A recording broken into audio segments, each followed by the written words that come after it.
Yeehaw! Hey kids, are you ready for another story time? Well, then sit down and be sure to shut the hell up so we can begin.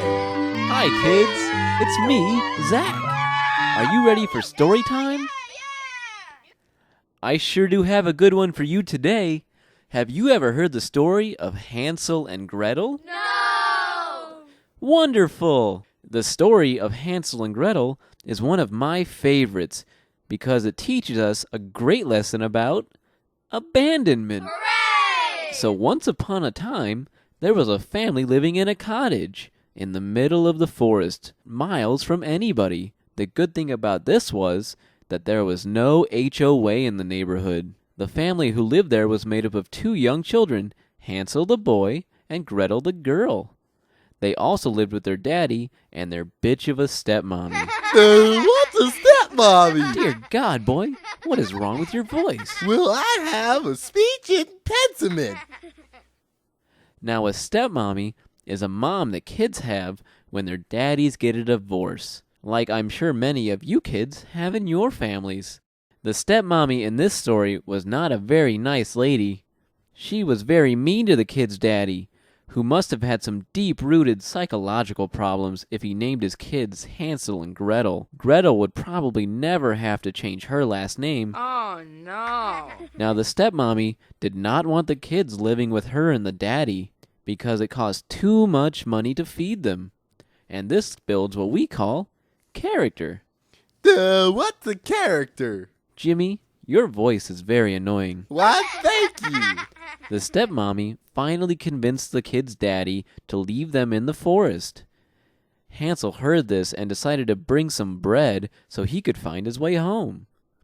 Since Hansel's family could not afford cable, he had never seen the Animal Channel, which teaches us a very important lesson. All animals eat. All of the bread that Hansel left behind for him and Gretel to follow home was now gone, which not only left them lost, but with a diminished food supply as well. Bravo! Because of this, Hansel and Gretel spent the whole day trying to find their way home. They finally stumbled across a magical house made entirely out of yummy treats. Hansel and Gretel, never having been instilled with a sense of respect for other people's property, decided to stuff their faces with the structural foundation of this beautiful home. They were so lost in their self-indulgence that they didn't even notice the old lady who lived there was watching them. But this old lady was not a normal person. She was a witch.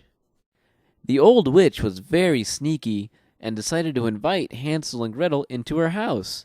With an ulterior motive, she began to give the kids even more treats while also lighting up her wood-burning stove. Now today, most homes do not have a wood-burning stove because of strict fire and building codes. But when you live in the middle of nowhere, you can do whatever you want, such as build a house made entirely of candy. Hansel and Gretel didn't know it, but the old witch's dinner had just arrived on her doorstep. Well, don't you mean a chocolate stoop? Because every chocolate house has a chocolate stoop and a chocolate doorbell and a chocolate number so you can tell which chocolate house you're going to and a chocolate nut so you don't get chocolate inside. Okay, Jimmy, it was a chocolate stoop. This old witch is what we like to call a cannibal. Cannibalism is frowned upon in most cultures. But as I said, when you live in a forest by yourself, you can do whatever you want. So right as she lifted up Gretel to put her in the conveniently child-sized oven... Oh, sorry, kids. Looks like that's all for today. But remember, if your family is poor, chances are you will be eaten.